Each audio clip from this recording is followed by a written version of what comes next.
The Missing Children Incident. Chapter 3. Operation Foxy.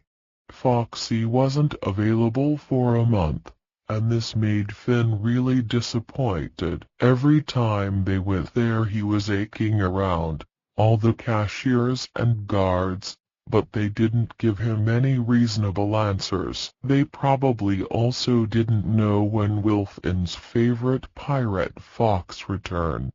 And one day he ran into an employee who knew something about him. "Kid, you won't see Foxy for more than 3 weeks. We're renewing the Pirate Cove. But after that, he will be there, prettier than ever." Finn doubted that pretty would be the best word to describe Foxy, and it sounded girlish too.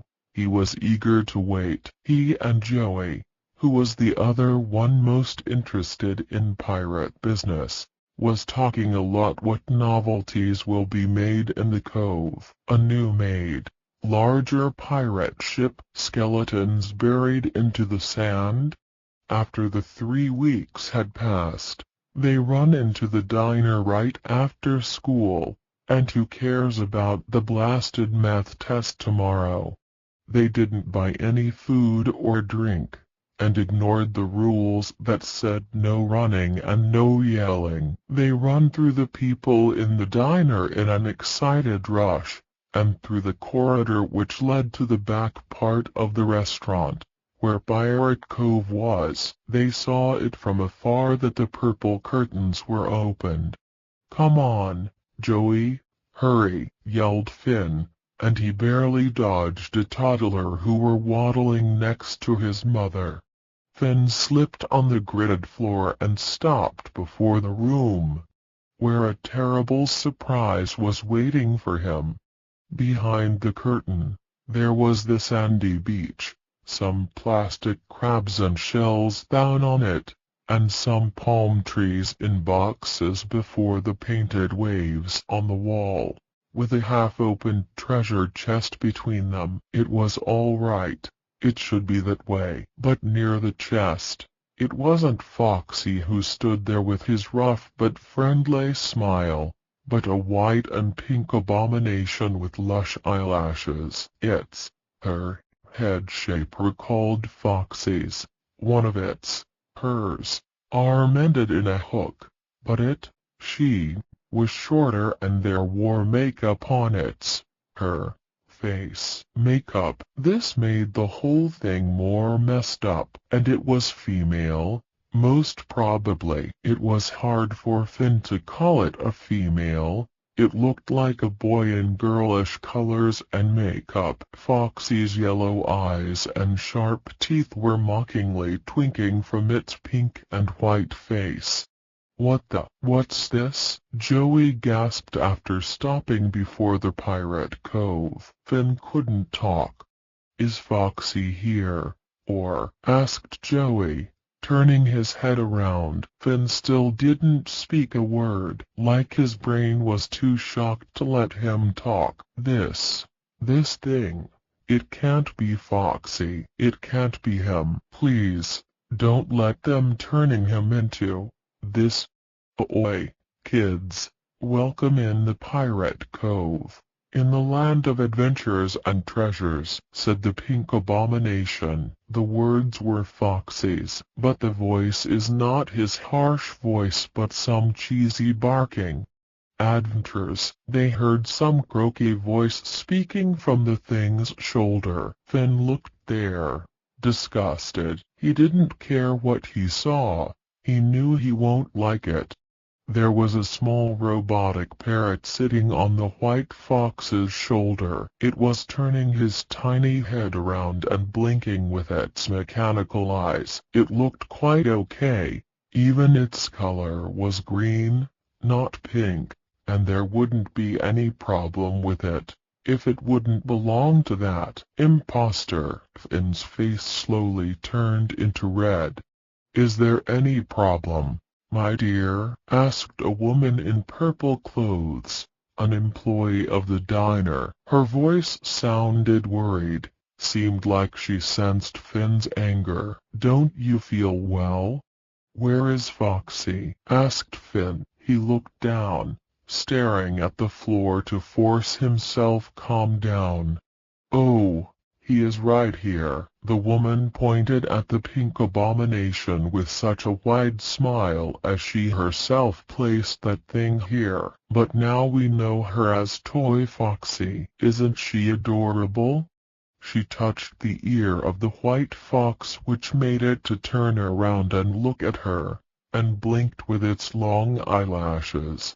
"Oil lady," it started to talk again. "Aren't ya feel the nicest breeze from the sea?" See, croaked the robotic parrot. "Oi for you too, my Foxy," laughed the woman. Finn couldn't stand this cheesy politesse and broke out. "But this is not Foxy. This is a girl." He stopped himself in the last moment to say something really impolite. "Foxy is too scary for younger children," the woman said. "You big boys like wild things like him."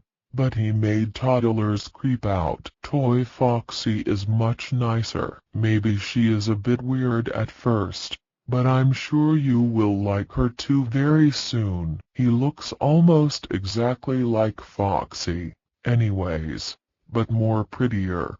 "But what about Foxy? What happened to him?" stared Finn to the woman. He didn't care this blah blah at all. If toddlers are afraid of Foxy, why are they brought here? Let them watch their favorite silly band on the stage and leave the more serious business to the big boys. "He is disposed," said the woman with a sad smile. "But will he be brought back? They did not get rid of him, did they?" Finn didn't give up. He forced a smile on his face to prevent how desperate he was. "No, he is still here, locked away in a storage room. He was actually malfunctioning sometimes, which is not a safe thing, you know." She laughed, with a small nervous tone in her voice. But seeing the boy's worried face, she continued in an urge. "But it's a good place for him. He is still active. He can roam around the room. But look at that small parrot. Isn't he cute? I bet Foxy would love him too."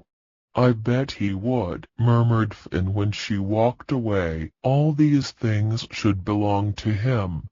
"I can't believe it," cried Joey and kicked a red plastic crab. "We can't let this happen, Finn." Finn was looking through the Pirate Cove. Compared to a novelty, the people wasn't really interested in Toy Foxy. A shadow of a plan started to rise in Finn's mind. He sighed and slapped Joey's shoulder. "You are right. We can't let this happen." Betty was waiting for yesterday's event a bit nervously. Finn told them about the new girl in Pirate Cove, and later they also visited it to see it with their own eyes. Jenny was really pissed that they can call a pink clown like her a pirate. It doesn't matter that she is a girl. But why is she so ugly pink, and why does she wear such an ugly makeup? Ben seemed more happy with the new version of Foxy, although she still had sharp teeth and yellow eyes.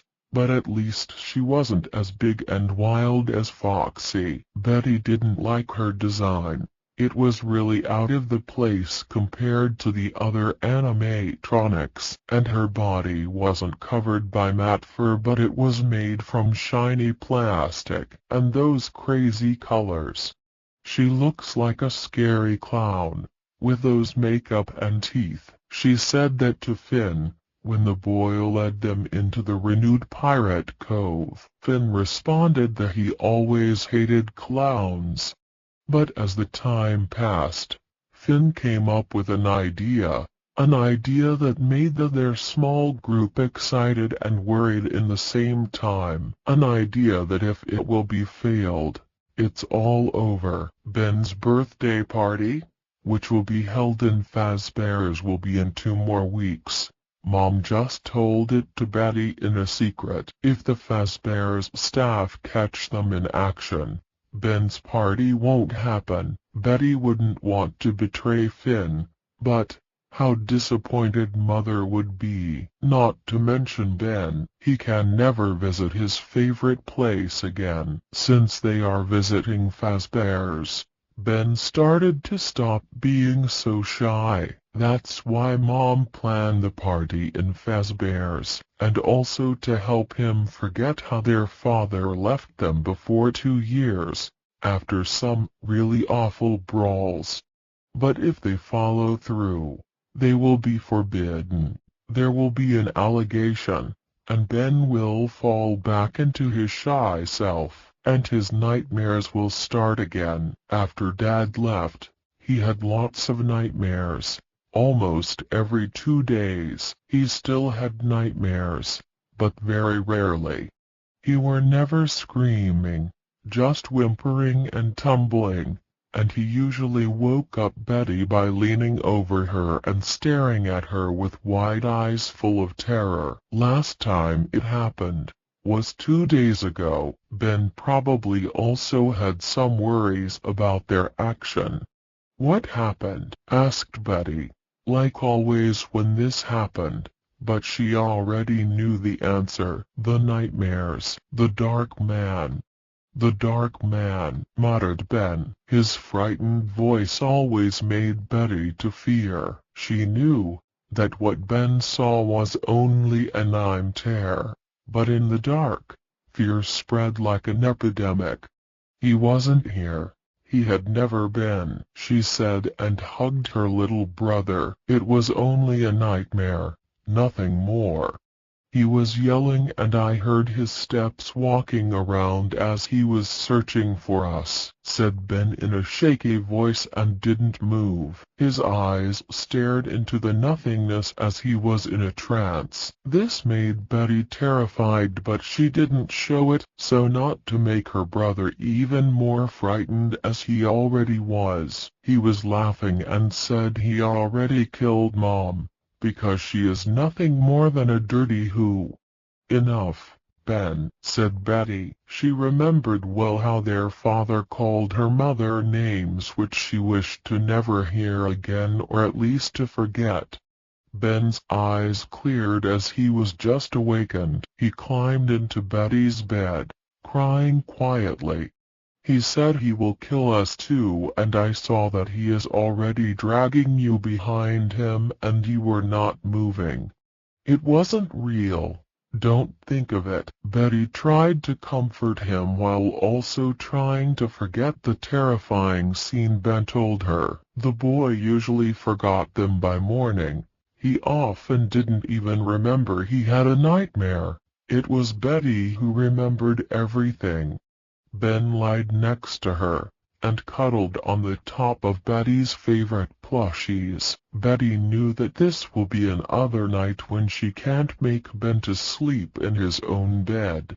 She sighed and tried to sleep. Ben always come to her when he had those nightmares, never to their mom. Mom's bedroom was on the first floor, a long, dark stairway led there. None of them wanted to walk on it at night, after a nightmare, and none of them visit Mom's bedroom merrily since her new boyfriend also slept there. His name was Roland and he was a nice guy, but still a stranger, and it was really uncomfortable to see how he was sleeping with his arms intimately around their mom's waist and shoulder.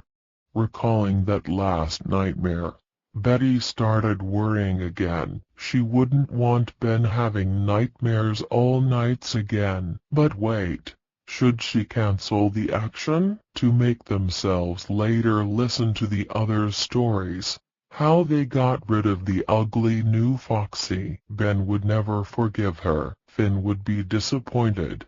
Jenny and Joey would call her a weakling. A real princess. No, she can't let this happen. Only thing she can do is trying to be careful, sly and brave, like a real pirate. The day of reckoning has finally come. Finn has planned everything, all the things they have to do to get Foxy back. So that thing is a robot, and robots can be damaged. If we would hurt it well enough, they won't care to fix it. It would be easier for them to replace it with the real Foxy, shared Finn his ideas with the group. And maybe they will figure it out that the whole thing happened because people don't like that creature. Joey nodded. And what if it is not that easy to damage? Asked Jenny. What if it is too massive and we can't hurt it? And if they catch us in the act? Asked Betty. They'll exile us and tell it to our parents. We can never visit this place again. But we will be aware, and if they see us, we will say we were just playing and didn't want to do any harm, said Ben. He liked the idea. Maybe he has also made a story for it in his head, The Punishment of the Evil Clown or something like that. That's the spirit, knitted Finn and slapped Ben's shoulder. We will disguise ourselves very innocent and muzzy, and I've already checked that thing and it doesn't seem too massive. In the end there were no arguments and they were all waiting for the big day. They made theories how to corrupt the imposter Foxy. But if they knew that a few months before another robot was responsible of the terrible injuries of a kid, they would probably not that eager.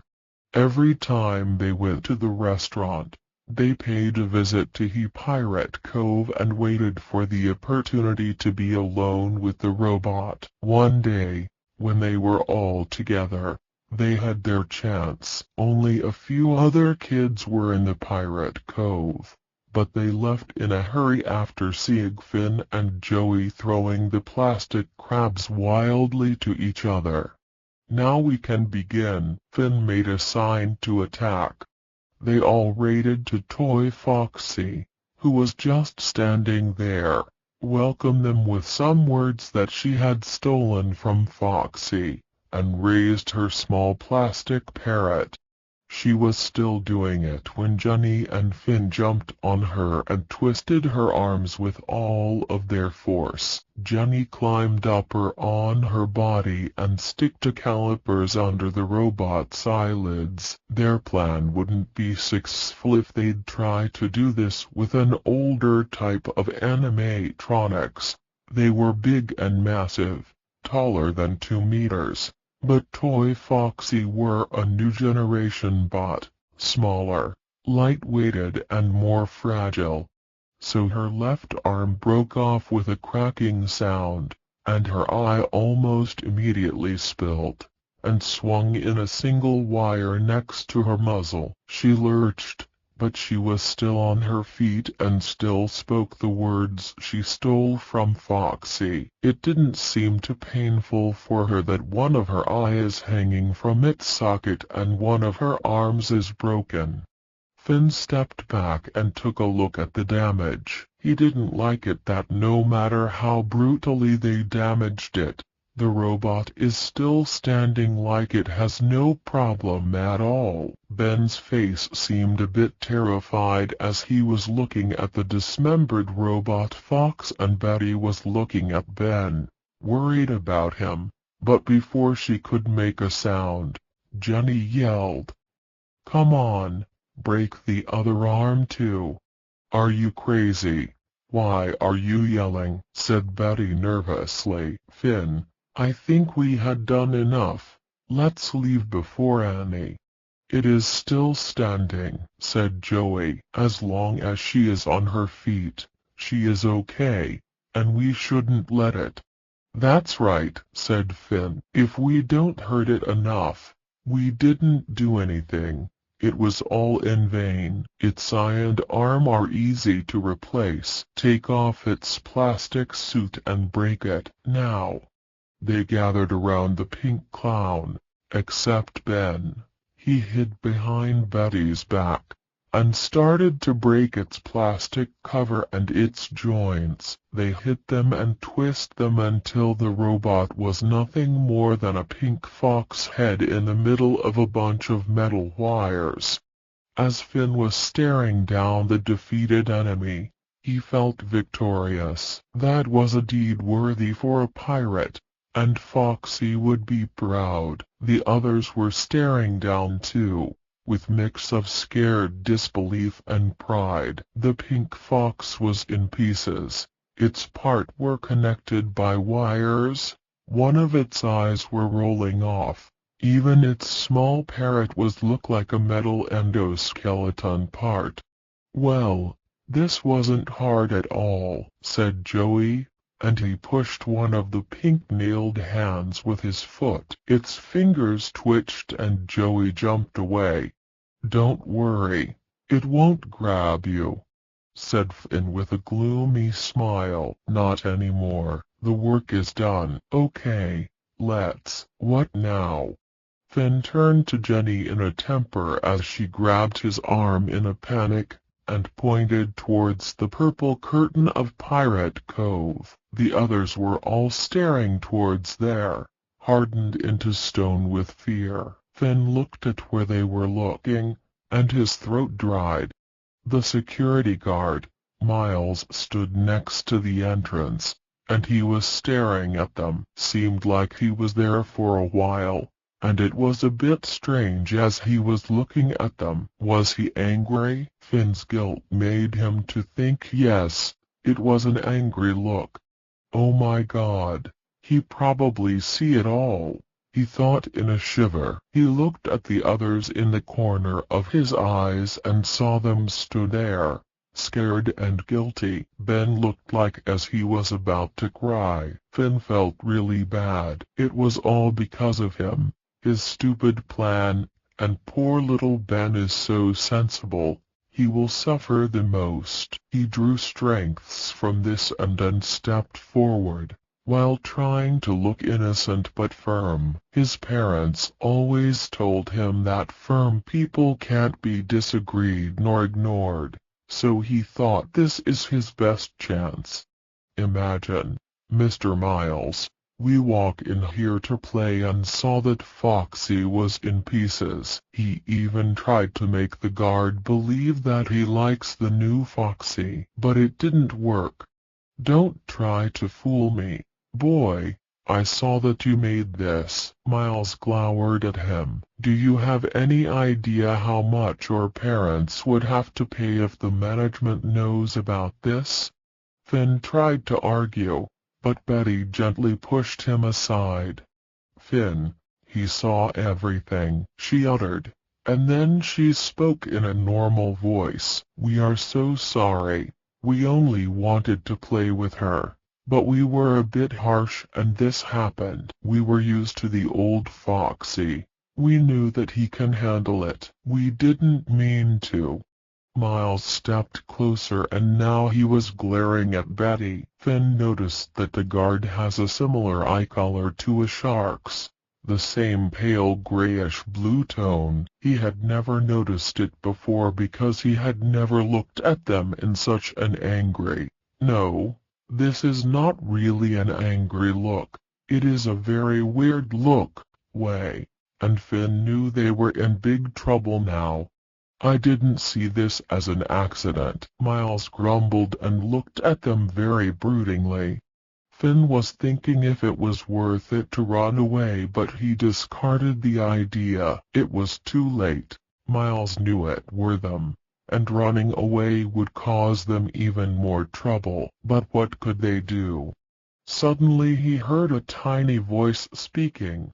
"Please, sir, don't bespeak us," said Ben. "I don't want to be forbidden from this place. This is my favorite place. Mom will be sad too. She wanted to hold my birthday party here."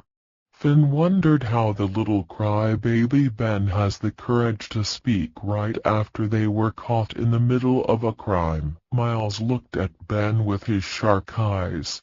"So your birthday party will be here? When?" he asked, thinkingly. 2 weeks later, on Friday. And you all want to be here, eh? Yes, yes, exclaimed Jenny, with some worries in her voice. Miles sighed and stepped back to the entrance. He seemed to be relented. His eyes didn't seem so shark-like now. He waved his arms towards the corridors. Okay, then bug off. But what about Joey started, but Miles took up short. Do you want to go to the party or not? If someone sees you, you will be forbidden, and you will never step into the diner again. The children looked at him, hesitantly, and then at the remains of Toy Foxy. I'll tell them that I walked in here and saw Foxy in pieces, said Miles and winked. He seemed friendly again. This is a good excuse, isn't it, Finn? But leave now. We will be in trouble if someone sees us. Finn and the others slipped through the curtain of Pirate Cove. I hope I won't be in trouble because of my soft-heartedness, commented Miles as they were bugging out. Thank you, Mr. Miles, said Finn. This place means so much for us. We didn't want to make any trouble. Just get the old Foxy back. This new one, it doesn't fit here. I understand it, added Miles while they were leaving the Pirate Cove. I like this place too, and I tell you a secret. I also think the old Foxy is way more cooler. Who the heck wants pink pirates with makeup, right? Right, nodded Finn. But now, go away until I take care of this mess here. Finn was grinning thankfully, and ran after the others. Yay, that was close, hollered Joey when they were on the street. Such a luck that Mr. Miles were so kind, said Betty. Otherwise we would be in a huge trouble. Jenny poked Betty and grinned. Did I hear well that you were lying? We only wanted to play with her, and you said it in such a cold blood. Oh, you. Betty poked her back and blushed a bit. Betty will become a real pirate soon, smiled Joey. Beware Jenny, she will take over your place. I don't have such plans, added Betty. But Ben, how did you know about that? Your birthday party will be held in here. I heard when you were talking about it with Mom, but I pretend I don't know about it. Finn was very happy. His plan was a success. Now the rest depends on the staff of Fazbear's, and even if they were caught, they got away with it. Did you hear when Miles said he also likes the original Foxy more? He asked the others. Maybe he will tell his bosses that it would be the best if they bring him back. And we should hope he won't change his mind and bespeak us, said Betty with a worried tone in her voice. He looked at us very angrily when he noticed us. I don't think it will be a problem, said Finn very confidently. He will also be in trouble if it will turn out that he let us go. I think we should celebrate our victory with an ice cream. Only if you pay it, said Joey grinningly. And they walked along on the sunlit streets.